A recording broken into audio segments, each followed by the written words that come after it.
Yang apa yang dilihat dengan pasar ini?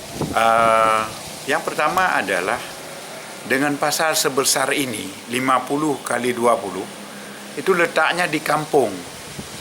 Apa mungkin kampung membutuhkan pasar sebesar ini? Siapa yang akan membeli di pasar sebesar ini? Siapa yang akan jualan? Ini di kampung.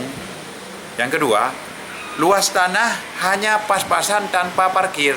Jikapun mau dihidupkan sebagai pasar borong atau pasar induk atau apa, mau parkir di mana orang? Sepeda motor, mobil, dan segala macam. Udah itu. Yang ketiga, di sampingnya sekolah. Apa mungkin pasar dibikin di samping sekolah yang hanya jaraknya 5 meter dari sekolah? Jadi ini jelas sekali bahwa ini contoh bagaimana pemerintah Aceh Utara melakukan pekerjaan sia-sia. Yang saya takutkan ini hanya dugaan ya, orientasinya hanya fee. Jadi proyek diadakan hanya sekedar untuk mendapat fee. Nggak penting bahwa berdaya guna atau berhasil guna. Jadi ini sebenarnya proyek sia-sia sampai kapanpun ini tidak ada manfaat. Dan mungkin ini miliaran dihabiskan anggaran dari pusat. Jadi ngapain cari uang ke Jakarta, ke pusat, dapat seperti ini, tapi tidak bisa dimanfaatkan untuk rakyat.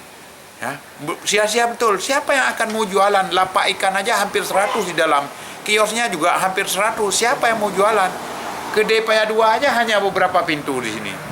Dan di jalan lintas, jalan ke Takengon. Apa yang mau dijual di sini? Saya rasa pasar ini tepatnya misalnya di kota Luk Sukun atau di Krungkuku, di tengah kota, di mana pasar ini bisa berkembang menjadi sumber ekonomi, tertib dan segala macam. Kalau di sini dikembangkan, 1000 tahun lagi pun tidak akan ada yang menggunakan. Jadi apakah terlalu bodoh para perencana kemudian mengusulkan proyek ini sehingga ini dibikin? Oke lah dari pusat mereka nggak ngerti, karena penting uangnya udah dicairkan. Tapi apakah pemerintah daerah Aceh Utara sudah menghitung secara geografis pantas nggak proyek ini? Secara geografis cocok nggak? Jadi secara geografis akan ada nggak pembeli atau penjual di sini? Saya pikir satu kios kecil pun dibuka nggak ada yang akan beli. Jadi ini memang luar biasa ini. Ini kesalahan perencanaan atau apa sebenarnya? Ya, mulai dari perencanaan, pengusulan, saya duga ini manajemen, ini cuma fee. Jadi pembahasan tanah seala kadarnya udah dapat fee, udah itu untuk gedung bangunan juga begitu. Karena uangnya kan dikirim kemari dan kemudian ditender di sini kan. Jadi asal bisa bangun aja karena uang udah turun, asal bisa bangun aja, selesai, bisa dipertanggungjawabkan secara administratif ya sudah. Nggak penting buat mereka bahwa ini berdaya guna dan atau berhasil guna. Kalau mau berguna kenapa nggak di kota ini? Cari tanah, bangun di kota pasti bermanfaat.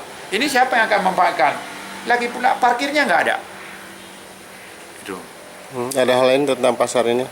Jadi ke depan ini contoh bahwa mengapa Aceh Utara itu miskin, mengapa Aceh Utara itu sulit berkembang, karena pola pikir di pemerintah Aceh Utara itu tidak mengacu pada kinerja. Jadi pembangunan yang dilakukan itu tidak mengacu kepada kebutuhan. Pembangunan yang dilakukan itu tidak mengacu kepada nilai tambah. Apabila saya bangun ini, hasilnya apa, bagaimana, untuk apa, itu tidak. Yang penting mereka menghabiskan anggaran, mempertanggungjawabkan, selesai. Jadi basis kinerjanya hanya pada pertanggungjawaban administratif dan pertanggungjawaban fisik, bukan berbasis kinerja pada hasil dari sebuah pembangunan. Makanya APBD kita besar, outsource kita besar, kita daerah industri, tapi tidak ada sesuatu yang kita banggakan. Semua serba minus hasilnya. Ini pembangunan pertumbuhan ekonomi 2019 3,54 itu terendah di Aceh. Karena ya seperti ini. Jadi ini saya duga ini ada permainan fee ini makanya dibangun. Sampai kapanpun ini tidak berfungsi. Ke depan tidak ada lagi pembangunan seperti ini. Yang kita inginkan bahwa jika ada pemberian dari pusat, jika ada anggaran dari pusat, kita hanya mengacu kepada kinerja. Kalau memang itu tidak bisa kita pakai, kita tidak punya tanah, tidak punya, ngapain kita ambil?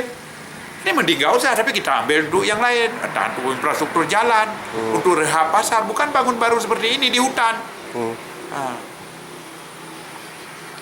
Jadi semuanya harus berbasis data, harus berbasis perencanaan pada pencapaian kinerja. Sesuatu dibangun itu harus jelas arah manfaatnya, baru dibangun. Kalau nggak usah. Kalau ini sudah jelas nggak ada manfaat. Sudah jelas nggak ada manfaat. Bagaimana mau ada manfaat? Apa yang mau dibikin? Tanahnya sempit, parkirnya aja nggak ada. Apa yang mau dikembangkan dengan jumlah penduduk Bandar Baru ini dan di Kedai Paya 2 aja hanya beberapa pintu. Apa yang mau dikembangkan? Sedangkan di dalam itu ada pasar ikan, ratusan rak pasar ikan yang seperti tadi itu. Siapa mau beli ikan?